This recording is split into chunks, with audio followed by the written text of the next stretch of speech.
So which of the two won? They actually performed pretty similarly, which is not surprising considering how similar the shape is.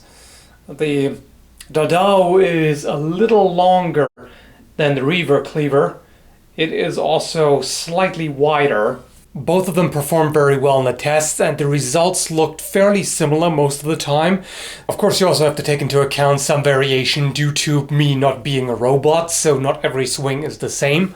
But overall, the Reaver Cleaver did a little better here and there, and that is due to its slightly higher weight, its shape, and its edge geometry. What you cannot tell in the testing video, of course, is how they feel. And this is where the Reaver Cleaver is substantially better. It's a lot more ergonomic. If I put these side by side here, you can see that it's quite a bit different shape. The Dadao has a very blocky shape overall. It's rectangular, and the corners are rounded off, but it still feels very, well, blocky is really the right term in the hand. It's just not particularly ergonomic. Whereas the Reaver Cleaver conforms the hand a little better. It is also narrower, which makes it a bit easier to hold on to. It's of course also less slippery, and the leather wrap definitely absorbs some of the impact, whereas the Dadao just transfers the shock directly to the hand. So it definitely got a little painful here and there, but not with the Reaver Cleaver, so it feels a lot better.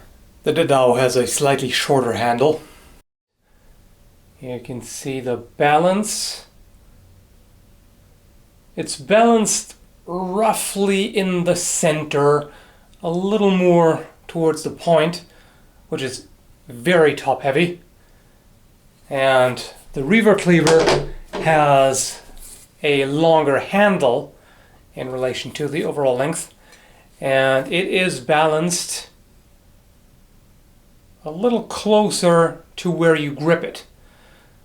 So even though the Reaver Cleaver is heavier, it doesn't feel heavier. It actually feels about the same as the Dadao, and the balance just makes it a little easier to handle. The Dadao is definitely less pleasant in the hand, and as you strike with it, it just rattles your hand a little bit.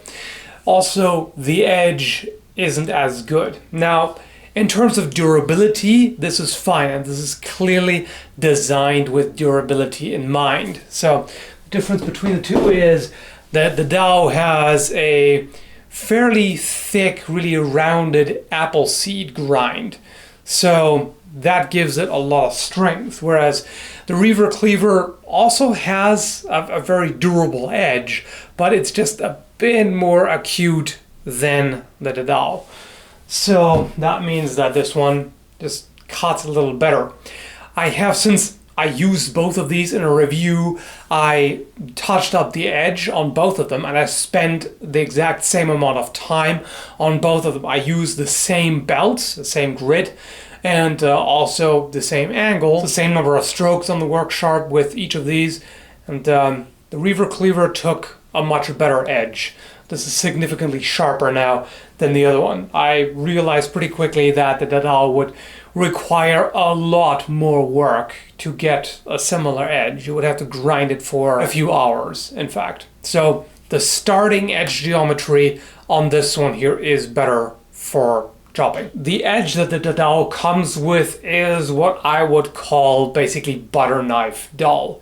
So just doesn't cut quite as well. It still hacks into wood quite easily, but it's just easier with a better edge. If I had to pick one of these two, which is the winner, I would give it to the Reaver Cleaver, because it did just slightly better, has a little more cutting power, and also it feels a lot better. However, if I were to award prizes, this one would get the performance prize, but the Condor would get the value for money price, because this here costs, a bit more than a quarter of that.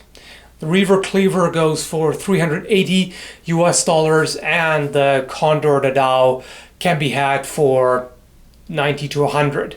So that's a substantial difference in price. Considering how well this did still, this definitely offers a lot of value for money. A very good tool / weapon. And if you cannot afford the Reaver Cleaver, the Dadao is definitely worth considering. Really the only thing that drags it down a little bit is the shape of the handle. But yeah, they're both well made, very sturdy. And there you have it. I hope you enjoyed this direct comparison of the two choppers. Thanks for watching.